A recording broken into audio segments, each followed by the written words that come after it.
Birthday मनाने आए पति को मारकर ड्रम में भर देने वाली पत्नी। शादी के 14 दिन बाद ही सुपारी देकर पति की हत्या कराने वाली पत्नी। हनीमून में ही पति को मरवा देने वाली पत्नी। पति की नौकरी पाने के लिए उसका गला घोंट देने वाली पत्नी। कोर्ट की सहायता से पति को आत्महत्या के लिए विवश करने वाली पत्नी। भारतीय समाज में ऐसी घटनाएं अचानक इतनी बढ़ कैसे गईं? ऐसा नहीं है कि ये अपराध पहली बार हो रहे हैं, पहले भी ऐसा होता था, लेकिन अब तक ये अपवाद था। आज ये घर घर की कहानी है। ध्यान से देखें तो पति या प्रेमी की हत्या करने वाली इन महिलाओं के चेहरों पर आपको कोई अपराध बोध या पछतावा नहीं दिखेगा। केवल ये दुख होता है कि वे पकड़ ली गईं, या जैसा उन्होंने सोचा था वैसा नहीं हो पाया। अपराध के इस मनोविज्ञान के पीछे बदलावों का वो क्रम है जो बीते कुछ वर्षों से समाज में बहुत योजना के साथ लागू किए जा रहे थे। सबसे बड़े और महत्वपूर्ण बदलाव न्यायालयों के माध्यम से किए गए। इनमें सबसे प्रमुख है अवैध संबंध बनाने को कानूनी अनुमति मिलना।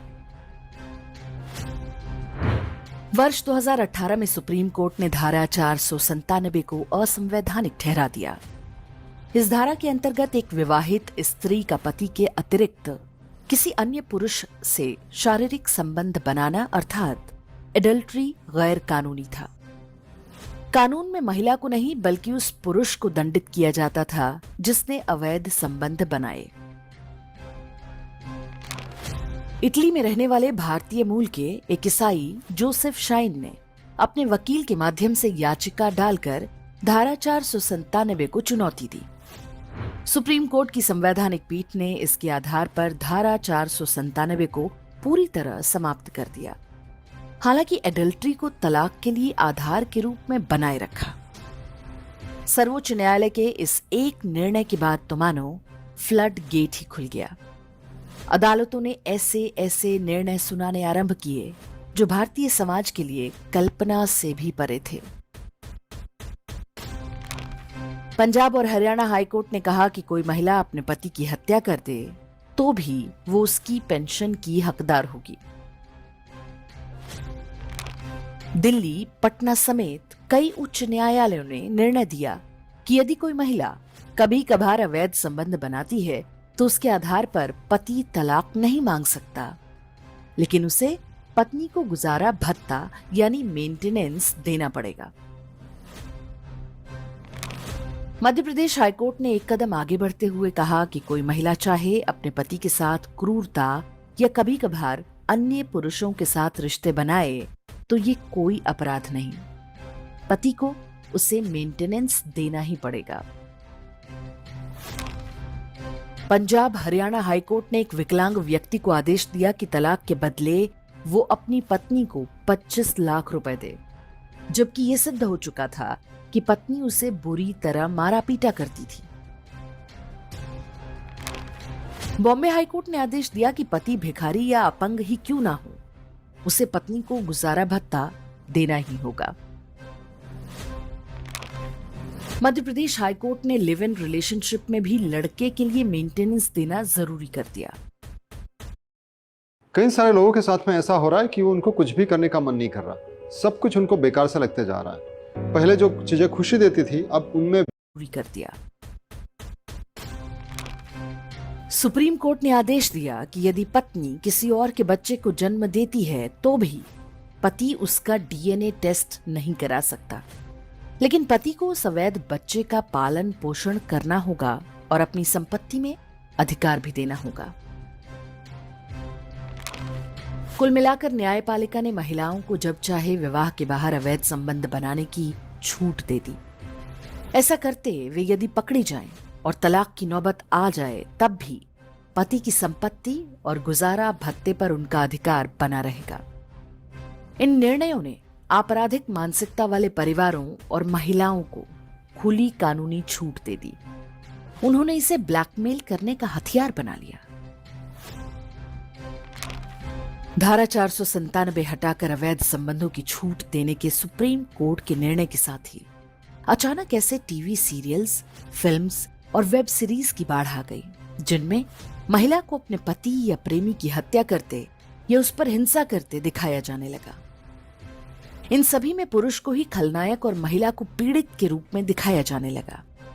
कुल मिलाकर कहानी ये कि यदि महिला अवैध संबंध बनाए, पति की पिटाई करे या उसकी हत्या कर दे, ये सारे काम वे मजबूर होकर करती हैं। उन्हें ऐसा करने पर कोई अपराध बोध नहीं होना चाहिए। साथ ही वेब सीरीज में महिलाओं की शराब, सिगरेट पीने या ड्रग्स लेने को बहुत सहज रूप में दिखाया जाने लगा। शराब, फिल्मों और कानून के इस कॉकटेल ने मात्र 5 से 10 वर्ष में भारतीय समाज और विशेष रूप से महिलाओं को बुरी तरह से चपेट में ले लिया। मात्र कुछ दशक पहले तक मां किसी परिवार में नैतिकता और संस्कारों की धुरी हुआ करती थी। उसी समाज में आज महिलाओं द्वारा अपने ही बच्चे की हत्या करने या अपने ही दोस्तों से उसका यौन शोषण कराने जैसे समाचार हर कुछ दिन पर आ रहे हैं। भारतीय समाज और स्त्रियों का ये पतन संयोग मात्र नहीं है। भारत कमजोर हो, इसके लिए भारतीय परिवार व्यवस्था को तोड़ना आवश्यक था। ये काम बिना महिलाओं को भ्रष्ट, चरित्रहीन और नशेड़ी बनाए संभव नहीं था। हार्वर्ड जैसे अमेरिकी विश्वविद्यालयों से पढ़कर आए जजों ने इसे बहुत कुशलता के साथ लागू किया। फिल्मों और मीडिया ने इस आग में घी डालने का काम किया। जिस सरकार पर जनता के प्रतिनिधि के रूप में इस हमले को रोकने का उत्तरदायित्व था, वो मूक दर्शक बनकर तमाशा देखती रही। महिलाओं द्वारा पतियों की हत्या को स्त्री बनाम पुरुष समझने की भूल न करें। जो महिलाएं ये अपराध कर रही हैं, वे खुद ही उस संस्थागत ब्रेन वॉश का शिकार हैं जो कानून और फिल्मों की सहायता से किया गया है। ऐसी महिलाएं अपना और अपने परिवार का जीवन तो नर्क बना ही रही हैं, हमारी और आपकी बेटियों का भविष्य भी अंधकार में ढकेल रही हैं। इसलिए आवश्यक है कि हम जो कुछ हो रहा है उसे चटखारे लेकर देखते ही ना रहें। जो जज, अधिकारी, राजनेता और फिल्म वाले इस षड्यंत्र में शामिल हैं, उनके चेहरों को पहचानें। इन विषयों पर हमने इंडेक्स पर कई वीडियो बनाए हैं। इनके लिंक हमने YouTube के डिस्क्रिप्शन में दे दिए हैं। यदि आप इन्हें देखेंगे तो पूरी समस्या को सही संदर्भ में समझने में आसानी होगी। मीडिया आज जिन चेहरों को खलनायक बनाकर दिखा रहा है, उन्हें वास्तव में उसी ने पैदा किया है।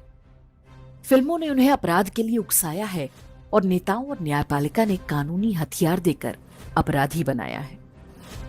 ऐसी महिलाओं का शिकार जो पुरुष बन रहे हैं, वे किसी जंगल के जानवर या कुर्बानी के बकरे नहीं हैं। ये भी हमारे आपके जैसी महिलाओं के बेटे या भाई ही हैं।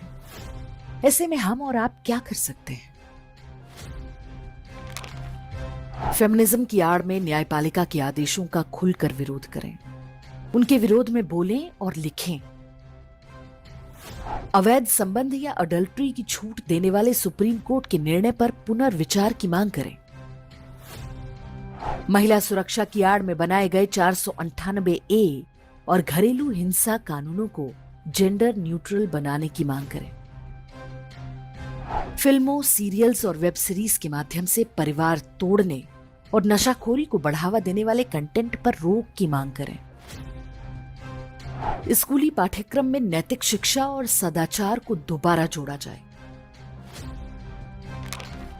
अपने समाज और परिवार को हम ऐसे जजों, नेताओं और अधिकारियों के भरोसे नहीं छोड़ सकते जिनकी निष्ठा भारत से अधिक अमेरिकी संस्थानों में है। हमें उनके विरुद्ध बोलना ही होगा। आज यदि हम चुप हैं तो एक दिन ये आग हम सभी को अपनी चपेट में ले लेगी।